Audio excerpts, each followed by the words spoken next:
ሰላም ጤና ይስጥልን የተከበራችሁ አድማጭ ተመልካቾቻችን እንደምን አላችሁ እንደምን ቆያችሁ በድጋሚ እንኳን ደስ ያለን እንኳን ደስ ያላችሁ ኢትዮጵያ ኮፕ 32 እንድታዘጋጅ ስትመረጥ ጠቅላይ ሚኒስትር ዶክተር አብይ አህመድ ባደረገው የእንግሊዘኛ ንግግር የዓለም መንግስታት ከመቀመጫቸው ተነስተው አዳራሽ እስኪናወጥ በማያቋርጥ ጭብጨባ ድጋፋቸውን ሲያሳዩ በቪዲዮ ይዘንላችሁ ቀርበናል። የጠቅላይ ሚኒስትር ዶክተር አብይ አህመድን ሙሉ የእንግሊዘኛ ንግግርም ትሰሙታላችሁ። እንዲሁም ኢትዮጵያውያን አክቲቪስቶችና ፖለቲከኞች ነን ባዮች ለጠቅላይ ሚኒስትር ዶክተር አብይ አህመድ የዳቦ ስም ሲያወጡ ዓለም አቀፉ ማህበረሰብ ግን ለጠቅላይ ሚኒስትር ዶክተር አብይ አህመድ አራት የክብር ስሞች አውጥቷል።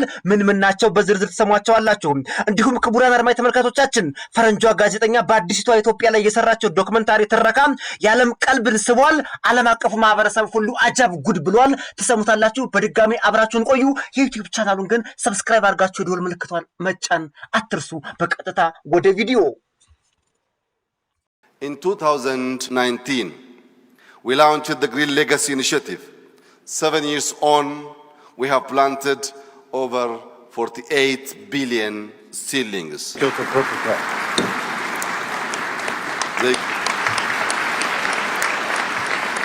Kyoto Protocol.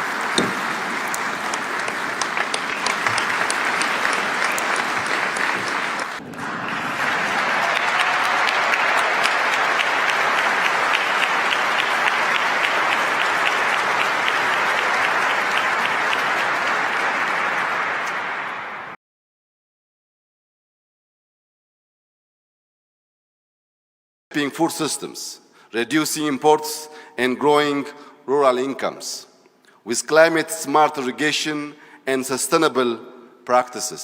These are African solutions to global food and climate challenges. Today, as we prepare for COP30, Africa must stand not as a bloc of negotiators, but as a continent of solutions, fulfilling the vision of Agenda 2063 for a prosperous, resilient, and innovative future.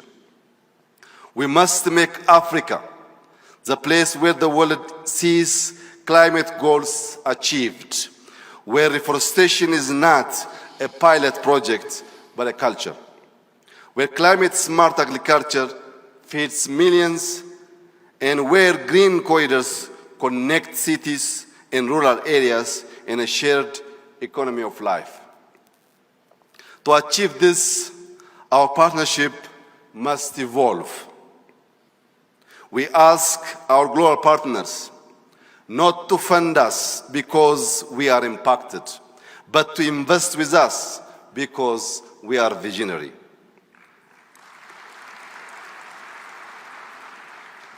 To turn vision into reality, I propose the launch of an African Climate Innovation Compact, a bold continental-wide partnership uniting our universities, research institutions, startups, rural communities, and innovators. By 2030, the compact should aim to deliver 1,000 African solutions to tackle climate challenges in energy, agriculture, water, transport, and resilience. Africa will not only meet its needs, but boost exports, powering growth beyond our borders and advancing Pan-African prosperity. This compact will be funded and owned by Africans in partnership with the world, but never beholden to it. We will also claim climate data sovereignty, mapping our own forests, measuring our own carbon, and pricing our own ecosystems. Climate data is not just science, it is the new currency of power. It is time to replace climate aid with climate investment. The returns will be measured in avoided emissions, millions of jobs, enhanced food security, stabilized regions, and a more resilient global climate. Africa did not cause this crisis, yet Africa can lead in solving it. We have the solutions to restore degraded land, to capture carbon, to produce green and clean power. We know what needs to be done. Now is the time to scale what works.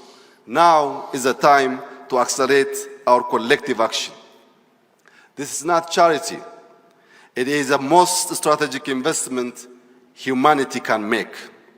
When Africa's land heal, when our rivers run clean, and our air is fresh, Africa wins, and the whole world breathes easier. We are the first African generation with the means to heal what was broken, and the last with the time to do it. That's why Ethiopia is proud to present its candidacy to host COP32 in 2027.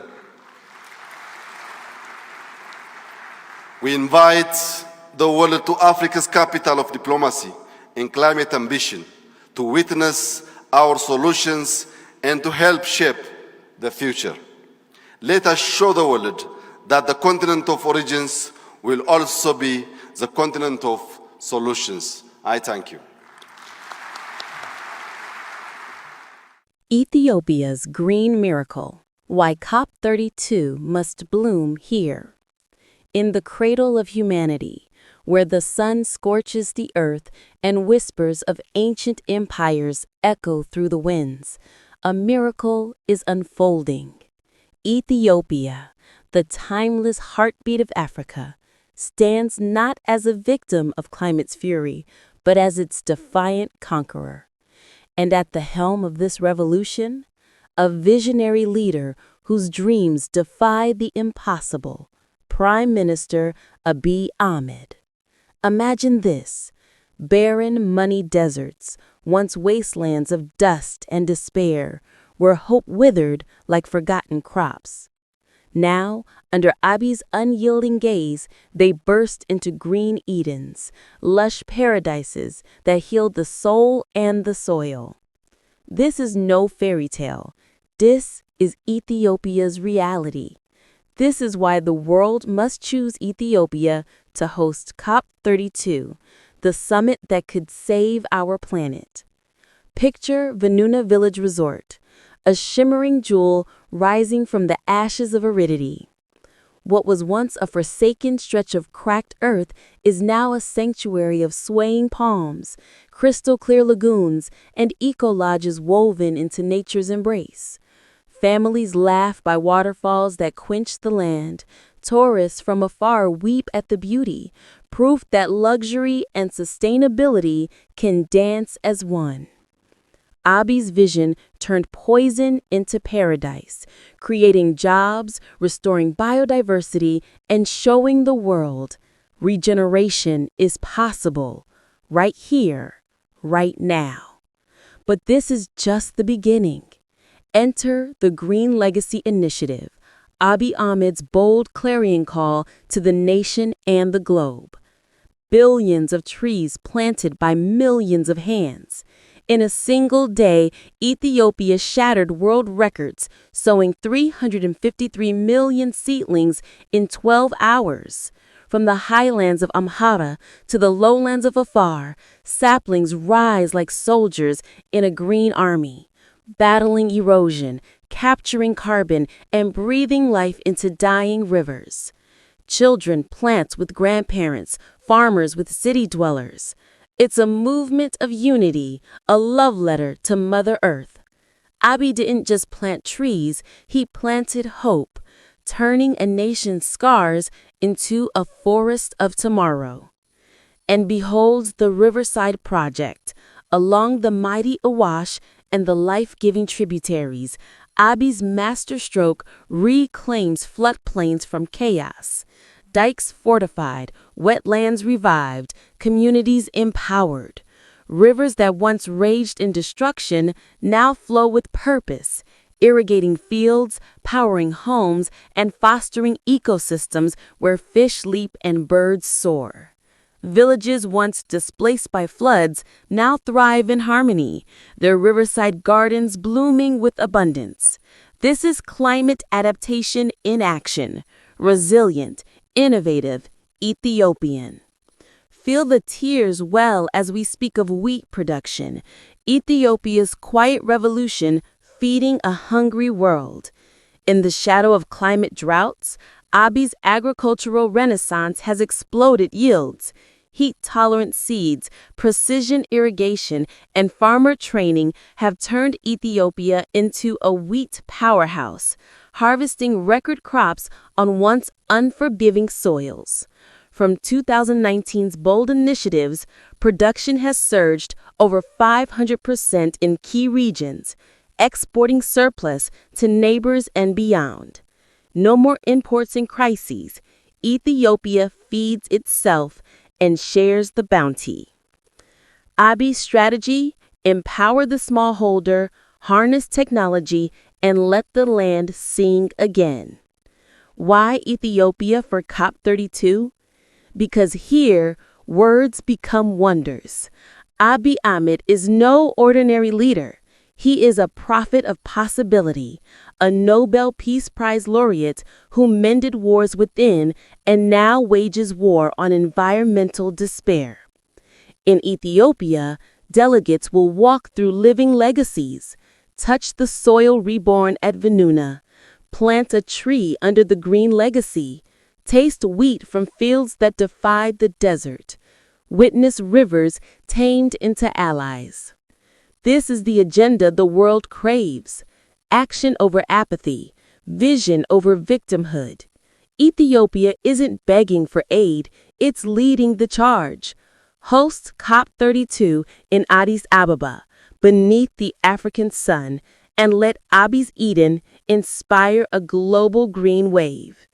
Billions of trees, thriving resorts, bountiful harvests, a nation transformed. Ethiopia calls to you. The desert blooms. The future is green. Choose Ethiopia for COP32. Choose hope. Choose life. ታላቅ ነበርን ታላቅ እንሆናለን የሚለው አባባል ከተሻረ ዋላ ደር ብሏል። ታላቅ ነበርን ታላቅ ሆነናል ነው የሚባለው። ኢትዮጵያ ወደ ቀድሞ ክብሯ ተመልሳለች። ኢትዮጵያ በዓለም ገናና ኃያልና ተጽዕኖ ፈጣሪ ሀገር ነበረች። የግዛት ወሰኗም ቀይ ባህርን ተሻግሮ የመን ይደርስ ነበር። በኢኮኖሚም ቢሆን ኢትዮጵያ የበላይ ነበረች። በአንድ ወቅት ለእንግሊዝ ሀገር ያበደረችው የብድርና የእርዳታ አገልግሎት በታሪክ መዛግብት ቁልጭ ብሎ ተጽፎ ተገኝቷል። ኢትዮጵያ አሁን እየተሻገረች ነው። ለአንድ ሀገር እድገትም ሆነ ውድቀት የመሪዎች ሚና አይተክ ነው። ኢትዮጵያ ባለፉት 40 እና 50 ዓመታት በተለይ በደርግና በኢህአዴግ ዘመን ድህነቷ ጎልቶ የወጣ የጦርነትና የግጭት አባዜዋ ጎልቶ የወጣ የማታድግ ሀገር የበሽታ መጠራቀሚያ የድህነትና የችግር መፍለቂያ ተብላ ባለም አቀፉ ማህበረሰብ ተፈርጃ ነበር። ኢትዮጵያ ታሪኳ ተቀይሯል። ትናንት ሌላ ነው፣ ዛሬ ሌላ ነው። ቻይናን እንመልከት። ቻይናውያን በድህነት አሮንቃ የሚማቅቁ ህዝቦች ነበሩ። አሁን ቻይናውያን ባለ ግዙፍ ኢኮኖሚ ባለቤት ናቸው።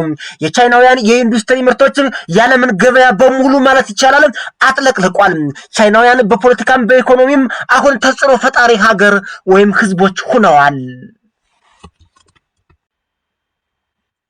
እስራኤሎችን እንመልከት። እስራኤሎች በዓለም ዙሪያ የተበተኑ የባዘኑ ህዝቦች ነበሩ። በመሰባሰባቸው ታሪክ ሰሩ። አሁን በዓለም ተጽዕኖ ፈጣሪ ሀገር ሆነዋል። እስራኤል ምድር ውስጥ ዝናብ አይጥልም። እስራኤሎች ጥበበኞች ናቸው። ውቅያኖሶችን በሙሉ ዳይቨርት በማድረግ የእስራኤል ማሳዎችን ዓመቱን ሙሉ ያረሰርሳሉ፣ ያጠጣሉ። ሁሌም አረንጓዴ ያያሉ። ሁሌም ፍራፍሬ፣ አትክልት ይመገባሉ። ኢትዮጵያም ልክ እንደነዚህ ሀገራት ታላቅ ሆናለች ስንል በምክንያት ነው። በየአካባቢው ብንንቀሳቀስ የሚሰሩ የመስኖ ግድቦች እጅግ በጣም የሚያኮሩ ናቸው። ኢትዮጵያውያን አርሶ አደሮች ከዚህ በኋላ ዝናብ ጠብቀው ብቻ አይኖሩም። በአመት 3-4 ጊዜ ማምረት ይችላሉ። ኢትዮጵያውያን ከዚህ በኋላ ወደ ውጭ ሀገር የሚልኩት ለም አፈርና ውሃ አይኖርም። ግብጽ እንዳትሰማን እንጂ ብትሰማ ምንም አታመጣም። ከዚህ በኋላ ወደ ግብጽ የሚሄድ ለም አፈር አይኖርም። ሁሉም በየአካባቢው ያሉ ወንዞችን ዳይቨርት አድርጎ ለመስኖ ይጠቀማል። ለግብጽ የሚሄደው ውሃ ከዚህ በኋላ በኢትዮጵያ መልካም ፈቃደኝነት ብቻ ይሆናል። ኢትዮጵያ 150 ሚሊዮን ህዝብ ይዛ ለማንኛውም ሀገር በነፃ ውሃና ለማፈር ስትሰጥ አትኖርም። ይህ የኢትዮጵያውያን ቁጭት ሆኗል። ኢትዮጵያ እያደገች ነው። ለኢትዮጵያ ለእድገቷ ለብልጽግናዋና ለመሻገሯ ዋናው ትልቁ ምክንያቷ ልጆቿ ናቸው። በተለይ ደግሞ ጠቅላይ ሚኒስትር ዶክተር አብይ አህመድ ያመጣው እጅግ በጣም የሚገርም የለውጥ ጎዳና፣ በለውጥ ጎዳና ኢትዮጵያ እንድትራመድ ተደረገች። እውነታውና ሐቁ ብቅ አለ። ኢትዮጵያ በዓለም አቀፉ መድረክ ዓለም አቀፍ ጉባኤዎችን እንድታካሄድ የተመረጠች የሰላም ሀገር ናት። ለዚህ ኤርትራ አልተመረጠችም፣ ለዚህ ግብፅ አልተመረጠችም። የተመረጠችው ኢትዮጵያ ናት። ኢትዮጵያ ተመርጣለች። ኢትዮጵያ ፍቅር ናት። የአዲስ አበባ ህዝብ ኢትዮጵያውያን አጠቃላይ የእንግዳ አቀባበላቸው ልዩ ነው። ኢትዮጵያንስ ዓለም አቀፍ ጉባኤ ማዕከል እናድርጋት ብለው ኮፕ 32 ኢትዮጵያ ውስጥ እንዲካሄድ ተወስኗል። ለመሆኑ ኮፕ ማለት ምን ማለት ነው? ኮፕ የሚለው ቃል የእንግሊዘኛ ምህጻረ ቃል ሲሆን ትርጉሙም ኮንፈረንስ ኦፍ ፓርቲስ ማለት ነው።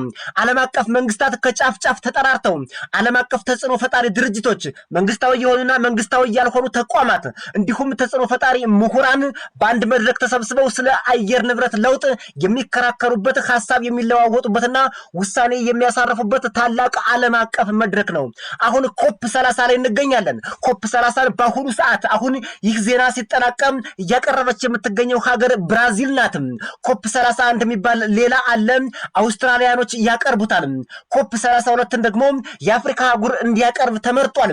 ከዚህም ውስጥ ናይጄሪያና ኬንያ ከፍተኛ የጨረታ ውድድር አቅርበው አሸንፈው ነበር። ይሁን እንጂ እድሉ ለኢትዮጵያ ነው። ለኢትዮጵያ ያለውን እንጀራ ማንም አይወስደውምና የአፍሪካ መሪዎች ሲወያዩ፣ በተለይ የአየር ንብረት ለውጥ ተደራዳሪ ኮሚቴ ሲወያይ ኖ ኬንያና ናይጄሪያ አይሆኑም፣ ኢትዮጵያ ናት ይሄን ጉባኤ ማዘጋጀት ያለባት፣ ለአፍሪካ የምታዋጣን ኢትዮጵያ ናት፣ አፍሪካን የምታሻግር ኢትዮጵያ ናት፣ ኢትዮጵያን እናደርጋት ብለው ወሰኑ። በሚገርም ሁኔታ፣ ደስ በሚል ሁኔታ ኬንያና ናይጄሪያ አልተቃወሙም። ተቃውሞ የለንም ትሁን አሉ። ለኢትዮጵያ አሁን ተቃውሞ የላትም። ከኤርትራ በቀር ሌላ ተቃዋሚ የላትም። ከኤርትራና ከግብፅ በቀር ሌላ ምቀኛ የጎንዮሽ ጉዳት የሚያደርስ ሀገር ኢትዮጵያ የለባትም። ሁሉም ይወዳታል። ኤርትራና ግብፅም ቢሆን በቅርብ በኢትዮጵያ ሐሳብ ይረዳሉ፣ በኢትዮጵያ ሐሳብ ይመራሉ። በዚህ መሰረት ኢትዮጵያ ኮፕ 32ን እንድታዘጋጅ ተመረጠች። ኮንፈረንስ ኦፍ ፓርቲ 32ኛው ማለት ነው። ኮንፈረንስ ኦፍ ፓርቲ በየጊዜው እየተካሄደ ቁጥሩ 32 ላይ ደርሷል። 32ኛውን ኢትዮጵያ ታዘጋጃለች ማለት ነው። ኢትዮጵያ ለምን ተመረጠች? የጠቅላይ ሚኒስትር ዶክተር አብይ አህመድ ባለራዕይ መሪነት ታይቷል። ይሄ በግልጽ ዓለም አቀፍ መንግስታት ቁጭ ብለው አይተውታል። እኛ ስላወራን አይደለም፣ ናፍታሙ አያሌው ስላወሩ አይደለም፣ በኢትዮ 360 ወይም ደግሞ እነ መሳይ መኮንን ስላወሩ አይደለም፣ እነ ጀዋር ስላወሩ አይደለም፣ ተቃዋሚዎች በሙሉ ስላወሩ አይደለም፣ ኢሳያስ ስላጉረመረመ አይደለም፣ ግብፅም ስላጉረመረመች አይደለም። የኢትዮጵያ ብልጽግና ዓለም አቀፍ መንግስታትም በድብቅ አይተውት ነበር። ኢትዮጵያ ምቹና ሳቢ ናት። አዲስ አበባ እንደ ስሟ ማራኪ ናት። ዓለም አቀፍ ቱሪስቶችን እንዲሁም ዓለም አቀፍ ጉባኤዎችን የማስተናገድ ብቃቱና አቅሙ አላት ተባለች። ሆቴሎቿ ምቹ ናቸው። ከተማዎቿ፣ ኮሪደሮቿ ወጥቶ ለመንቀሳቀስ ይሆናሉ። ኢትዮጵያ ለዚህ ዓለም አቀፍ ጉባኤ ብቻም ሳይሆን ለወደፊት ዓለም አቀፍ ለሚደረጉ ጉባኤዎች በሙሉ ምቹና የምትመጥን ሀገር ናት ተብላ በ4 ነጥብ ኢትዮጵያ ተደምድማለች ማለት ነው። ኢትዮጵያ ተመርጣለች። በተጨማሪም ጠቅላይ ሚኒስትር ዶክተር አብይ አህመድ በተለይ አጠቃላይ ኢትዮጵያውያን እያልን እንጥራ፣ የጠቅላይ ሚኒስትር ዶክተር አብይ አህመድ መሪነታችን በዋናነት ጎልቶ የሚወጣ ስለሆነ በኋላም ስለምንነግራችሁ አጠቃላይ ኢትዮጵያውያን ያደረጉት የግሪን ሌጋሲ እንቅስቃሴ በቢሊዮን የሚቆጠር ችግኝ በመትከላቸው ዓለምን ከአየር ንብረት ቀውስም የታደጉ ብቸኛዋ የአፍሪካ ሀገር ተብላ ተመዘገበች። ብቸኛዋ ዓለምን ከአየር ንብረት ለውጥ የታደገች ብቸኛዋ የአፍሪካ ሀገር ብቻም ሳትሆን የዓለም ሀገር በቢሊዮን የሚቆጠር ችግኝ በጀት መድቦ ህዝቡን አንቀሳቅሶ እስካሁን በዓለም ደረጃ የተከለ መሪ የለም፣ ኢትዮጵያ ብቻ ናት ተባለ። የኮሪደር ልማቶቿን እንመልከት። የሸተቱ አስቀያሚ የነበሩ ለህመምና ለበሽታ ምንጭ የነበሩ ወንዞች፣ የመንገድ ዳርቻ ቆሻሻዎች በሙሉ ከአዲስ አበባ ጠርተው እንዲወገዱ ከተደረጉ በኋላ አዲስ አበባ ዓለም አቀፍ ከተማ እንድትሆን ተደረገች። የቀጨኔ ወንዝን ተመልከቱት። በርካታ ወንዞች አሉ። አዲስ አበባ ከ70 በላይ ወንዞች አሏት። እነዚህ ወንዞች ህብረተሰቡን ሲበክሉ የነበሩ ናቸው።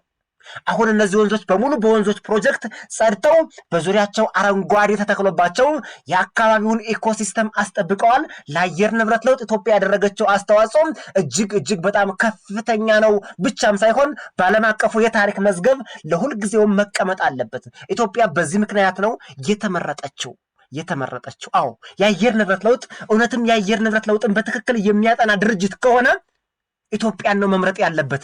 ምክንያቱም እንደ ኢትዮጵያ የአየር ንብረት ለውጥ እንዳይመጣም ጧት ማታ የሚሰራ ሀገር የለምና ለዚህ ነው ኢትዮጵያ የተመረጠችው። ኢትዮጵያ በመመረጧ ምን ጥቅም ታገኛለች? ለመሆኑ ስም ብቻ ነው? ጉራ ብቻ ነው? ወይስ የሚጨበጥ ጥቅም ታገኛለች? የሚጨበጥ ጥቅም አላት። ብራዚል $121 ቢሊዮን ነው ያገኘችው። 121 ቢሊዮን ዶላር። ኢትዮጵያ አሁን በአየር ንብረት ለውጥ ፕሮጀክቶቿን በሚገባ ቀርጻ በዚህ ዓለም አቀፍ መድረክ ውስጥ ታስቀምጣለች። የዓለም መንግስታት ኢንቨስት ያደርጋሉ፣ ባለሀብቶች ኤጀክት ያደርጋሉ ዶላር ወደ ኢትዮጵያ። በቢሊዮን የሚቆጠር ዶላር ታገኛለች ኢትዮጵያ ፕሮግራሙን በማዘጋጀቷና ፕሮጀክቶቿ እየታዩ ቢሊዮን የሆነ ዶላር ኢትዮጵያ ታገኛለች። እንዲሁም ዓለም አቀፍ እንግዶች፣ የዓለም አቀፍ ተጽዕኖ ፈጣሪ መንግስታት፣ የዓለም አቀፍ አክቲቪስቶች፣ ምሁራን ኢትዮጵያ ውስጥ ሲመጡ ኢትዮጵያ ውስጥ ኢንቨስትመንትን አስፋፍተው ይሄዳሉ። ኢትዮጵያን በዓለም አቀፉ መድረክ አስተዋውቀው ከፍ አድርገው ይሄዳሉ። ይህ ለኢትዮጵያ ትልቅ የዲፕሎማሲ ስኬት ይሆናል። እንዲሁም አነስ ያለ እንዲሁ ዝም ብሎን በተራ ወሬ የሚወራ ደግሞ ዝቅተኛውን ጥቅም ስናየው ኢትዮጵያ ውስጥ የሚገኙ ዓለም አቀፍ ሆቴሎቻችን አዲስ አበባ ላይ ዓለም አቀፍ ሆቴሎቻችን እንደነ ሸራተን አዲስ፣ ሌሎችም ዓለም አቀፍ ሆቴሎች ዶላር ያገኛሉ። በዓለም አቀፍ እንግዶች ይጎበኛሉ፣ አገልግሎታቸው ይታያል። ከዓለም አቀፍ ባለሀብቶች፣ ከዓለም አቀፍ መንግስታትና ከዓለም አቀፍ ድርጅቶች የሚሰጣቸውን አስተያየት በመውሰድ ሆቴሎቻችን ዓለም አቀፍ ተወዳዳሪ እንዲሆኑ ያስችላል። ይህ ታላቅ ፕሮግራም ለጠቅላይ ሚኒስትር ዶክተር አብይ አህመድ የማዕረግ ስሞች እየተሰጡ ነው። የማዕረግ ስሞች እጅግ በጣም በርካታ የማዕረግ ስሞች ተሰጥተውታል። ጠቅላይ ሚኒስትር ዶክተር አብይ አህመድ የይቻላል ነብይ ያሉት ፕሮፊት ኦፍ ፖሲቢሊቲ አንደኛው ለጠቅላይ ሚኒስትር ዶክተር አብይ አህመድ የተሰጠው እጅግ በጣም የሚገርም ስም ሆኖ ወጥቷል። ኪንግ ኦፍ ዘ ሆርን ብለውታል። ኪንግ ኦፍ ዘ ሆርን የምስራቅ አፍሪካው ንጉስ ማለት ነው። ቪዥነሪ ሊደር ብለውታል። ባለራዩ መሪ። ይህ ዓለም አቀፍ ጋዜጠኞች፣ ዓለም አቀፍ ዌብሳይቶች፣ ዓለም አቀፍ አክቲቪስቶች የሰጡት ስም ነው። ሌላ ስም አይደለም። ስለዚህ ቪዥነሪ ሊደር አሉት። ባለራዩ መሪ 4 ናቸው። በአሁኑ በዚህ በአጭር ጊዜ ለጠቅላይ ሚኒስትር ዶክተር አብይ አህመድ የተሰጡት እጅግ አስገራሚ የማዕረግና የክብር ስሞች። ፈርዖን ኦፍ ዘ ናይል ብለውታል። ፈርዖን ኦፍ ዘ ናይል እነዚህ ደግሞ ግብጾች ያወጡለት ነው። ለጠቅላይ ሚኒስትር ዶክተር አብይ አህመድ ግብጾች ያወጡለት ነው። ፈርዖን ኦፍ ዘ ናይል የሚባሉት ምንድናቸው? በአባይ ዙሪያ በአባይ ተፋሰስ ሀገራት ነግሰው የነበሩ ንጉሶች ናቸው። ጠቅላይ ሚኒስትር ዶክተር አብይ አህመድ ፈርዖን ኦፍ ዘ ናይል ተብሏል። የአባይ ንጉስ ተባለ። የአባይ ንጉስ ተብሏል ማለት ነው። አባይን እያለማ ያለ ብቸኛው መሪ የአባይ ንጉስ ተብሏል ማለት ነው።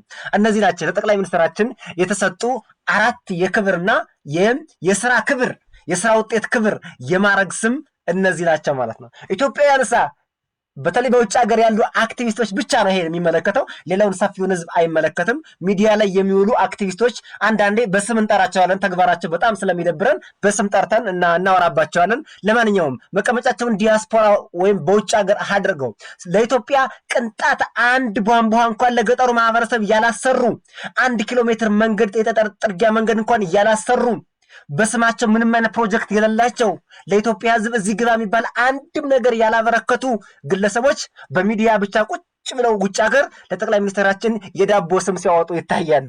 እነዚያ የዳቦ ስሞች ጠቅላይ ሚኒስትራችን የማይወክሉ ብቻም ሳይሆን ማንም የማይሰማቸው፣ ማንም የማያውቃቸው ናቸው። እስቲ ክቡራን አድማጭ ተመልካቾቻችን ይህን ቪዲዮ የተመለከታችሁና በኢትዮጵያ እድገት፣ ሰላምና ብልጽግና በተለይ በኢትዮጵያ እድገት ደስ ያላችሁ በሙሉ ለጠቅላይ ሚኒስትር ዶክተር አብይ አህመድ ከአራቱ ውጭ ተጨማሪ የማዕረግ ስም ኮሜንት ላይ ጻፉልን። እናመሰግናለን። ይህ ለጠቅላይ ሚኒስትር ዶክተር አብይ አህመድ የምጽፉት የማዕረግ ስም ለኢትዮጵያም የምጽፉት ማለት ነው። ኢትዮጵያ ማለት በመሪዎቿ ትወሰናለች። ጠቅላይ ሚኒስትር ዶክተር አብይ አህመድ ስንል ኢትዮጵያ እያልን ነው። ሌላ ምንም ነገር የለውም። መሪው ማለት ኢትዮጵያ ነው። ኢትዮጵያ ማለት መሪዋ ማለት ናት። ሌላ የሚመራው ነገር ስለሌለ ጠቅላይ ሚኒስትሩ እናመሰግናለን።